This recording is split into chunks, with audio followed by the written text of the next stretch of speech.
Casa Madero, primera industria vitivinícola de la República, tiene el gusto y el honor de ofrecer a ustedes un nuevo programa de su serie Charlas Mexicanas.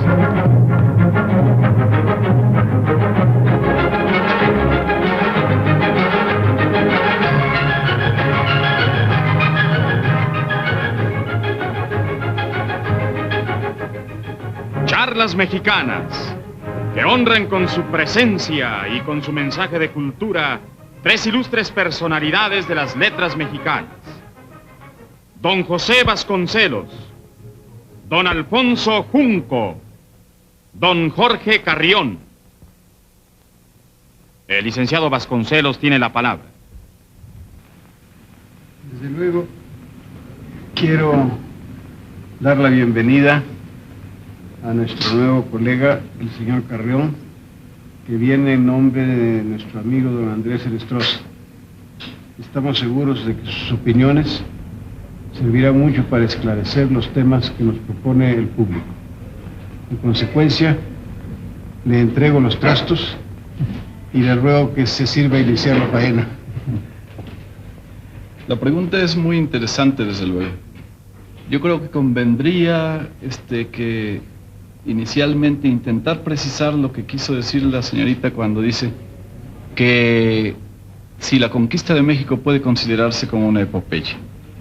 ¿Quiere esto decir que si los mexicanos debemos considerarla como una cuestión de resonancia mundial y que debemos enaltecerla, debemos darle un valor positivo? ¿O quiere decir epopeya exclusivamente en el sentido militar, como una hazaña de índole militar que se consumó con la derrota de las tribus indígenas que habitaban nuestro territorio?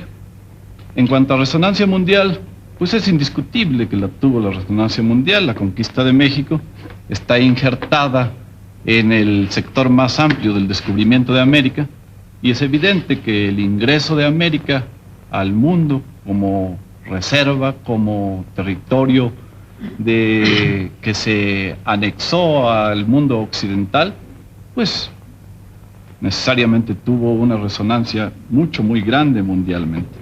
Otra cosa es ya el otro sentido que yo advierto. Epopeya militar, a mí, en lo personal, no me lo parece. Se ha enaltecido mucho la hazaña de Cortés. Con un puñado de hombres, se dice, conquistó al territorio mexicano. Pero se ha hecho poco caso de la calidad en las armas, de la diferencia de las armas que se tenían. Yo compararía esto con lo que ocurriría si nosotros nos diera por decir que una potencia de las que tienen esas peligrosísimas armas llamadas atómicas conquistara a un país subdesarrollado, como se les llama ahora. ¿Sería eso una epopeya? ¿Sería eso una hazaña militar? Me pregunto yo. Y creo que toda proporción guardada, retrotrayéndonos a las épocas de la conquista, ocurría algo semejante. Nuestros pueblos autóctonos tenían una cultura en trance de desarrollo, pero muy primitiva con respecto a la técnica y a la ciencia militar que ya se había desarrollado tan completamente por el país que nos vino a conquistar. Sería entonces semejante a que nosotros dijéramos que un país con armas atómicas conquista, digamos, a un hermano país centroamericano, y que tomáramos eso como una epopeya simplemente porque un solo aviador puede realizar esa conquista en estos tiempos modernos. Eso, además de que, bien visto, no estaban tan solos los conquistadores españoles. Era un grupo de blancos, con caballos, con armaduras de acero, con armas de fuego, pero a su lado aprovecharon la división que existía todavía, la falta de consolidación de una unidad, de un imperio azteca, y aprovecharon con habilidad y astucia, es cierto, con inteligencia, esas disensiones para procurarse aliados bastante eficaces como fueron, digamos, los tlaxcaltecas. Mire usted, yo creo que la palabra misma de conquista desenfoca un poco la realidad del problema ante la percepción general. Cuando se dice conquista se piensa en una cosa hecha a punta de espada. Ahora bien, la realidad aquella me parece a mí que es muy diferente, que podría asociarse, podría asimilarse a lo que acontecería ahora, probablemente acontezca pronto, si el hombre llega a la Luna. Era un mundo absolutamente desconocido para aquel grupo de hombres. No era una nación que conocía la existencia y la potencialidad de otra nación y que iba en guerra contra ella. Era un puñado de hombres que venía a un mundo absolutamente incógnito y que iba poco a poco descubriendo cada pedazo de terreno y dándose cuenta de lo que allí existía. Lo mismo era una cosa no poblada, un territorio vacío, que eran pequeños grupos indígenas, o que era finalmente, como se encontraron ya a lo último, el núcleo más importante del Imperio Azteca. Ahora bien, Cortés trató de hacer más bien una conquista de voluntades, una conquista pacífica en cuanto de él dependió. Siempre trató de hacer alianzas, de atraer a los indígenas que se encontraba, e incluso llegó a hacer alianza y pacto pacífico con el propio Moctezuma. Posteriormente vino la disensión entre los propios indígenas, el que Cuauhtémoc asumiera el mando como emperador y que él se empeñara en defender a sangre y fuego su ciudad, cosa honrosísima, intachable desde su punto de vista. Pero quiero decir, Cortés no vino precisamente en son de guerra, sino que hizo la guerra en cuanto fue indispensable, naturalmente, para asegurar la propia vida de las gentes que llegaban. Ahora, como ha dicho muy bien el señor Carrión, realmente el pequeño núcleo de españoles que llegó, a pesar de la superioridad de sus armas, no hubiera podido nunca imponerse sobre las millaradas y millaradas de indígenas que eran también belicosos, aunque tuvieran armas inferiores, porque la superioridad numérica era tan aplastante que no podría haber sido. Si triunfó Cortés, si pudo ir descubriendo, colonizando, civilizando, adueñándose de la tierra, fue precisamente porque ganó la simpatía de otros grupos aborígenes que no eran hermanos, sino adversarios del núcleo más importante que era el azteca. Entonces, estos hombres ayudaron a Cortés. Se ha dicho de modo un poco paradójico que la conquista la hicieron los indios y la independencia la hicieron los españoles, porque en efecto sin la ayuda de los indios no creo yo que Cortés hubiera podido nunca en su pequeño grupo apoderarse de toda esta tierra. Y luego la independencia en efecto, porque ninguno de los grandes caudillos de la independencia era indígena, sino que eran o mestizos o abiertamente criollos, hijos de español o descendientes directos de español.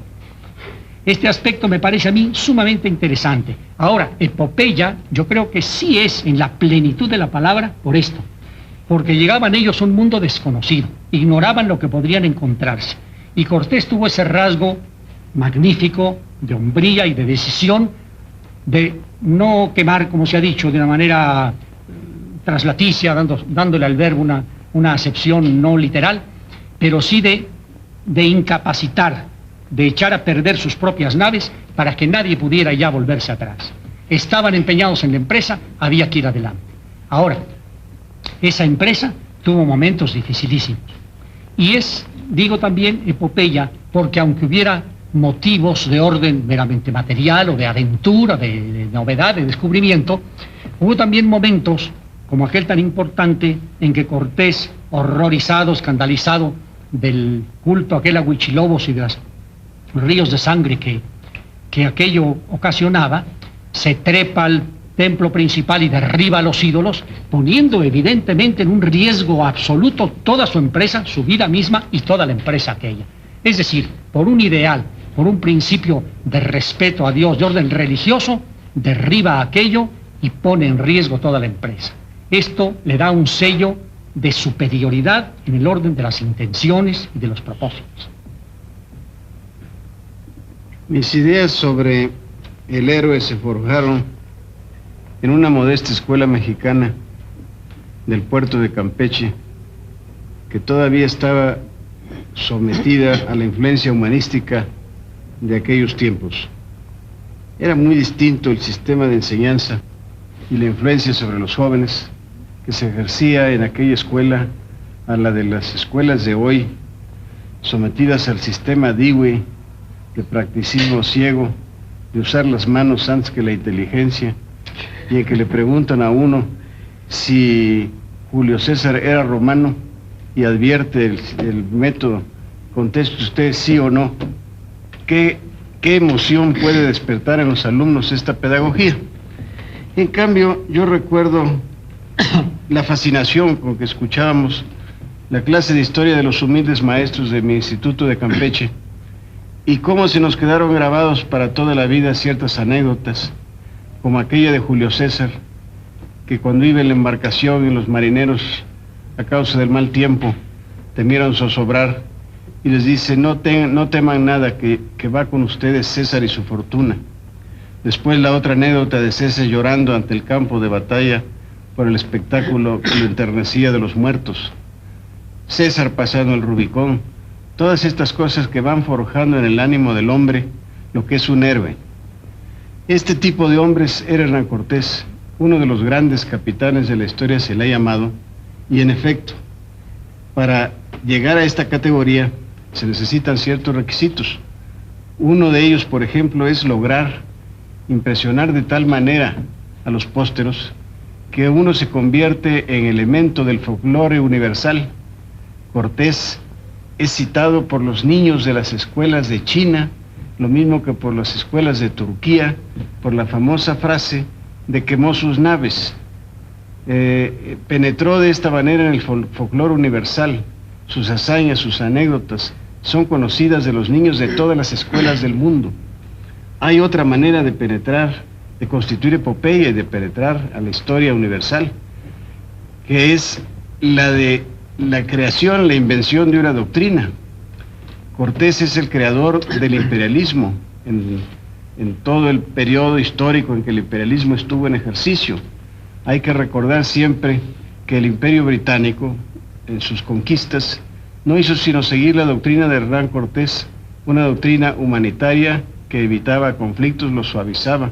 Por ejemplo, este sistema que inició Cortés y que después han seguido todos los conquistadores, todos los colonizadores, entre otros Inglaterra, de ocupar una población, ocupar una nación, y no acabar con todos, con todo el régimen, sino que escogía dentro de aquel régimen caduco y vencido, sin embargo escogía los mejores elementos para dejarlos con autoridad a fin de que sirvieran de intermediarios entre la nueva situación y la antigua. Ya hubiera querido aprender esta lección don Venustiano Carranza cuando llegó al Ministerio de Hacienda y corrió a todos los empleados. ¿Para qué? En primer lugar eran mexicanos, no había por qué ejercitar esa clase de venganzas. Y todo con el resultado de que tuvo que entregarle la Secretaría de Hacienda a un extranjero, aquel Kemmerer que vino a desorganizarla o a cambiar el sistema francés perfecto que ya tenía por nuevos métodos. Esto, si hubieran tenido un poco más conocimiento de los sistemas cortesianos, probablemente no lo hacen. Lo malo es que ha habido un desprecio absoluto, un desprecio deliberado, imitado del extranjero, para todas estas figuras grandes de nuestra historia. De manera que sí pertenece Cortés a los grandes capitanes de la historia, a las grandes figuras de la historia, y tiene mucho que enseñarnos. A través de nuestra historia uno va lamentando el que no haya podido ser Cortés más conocido de nuestras gentes.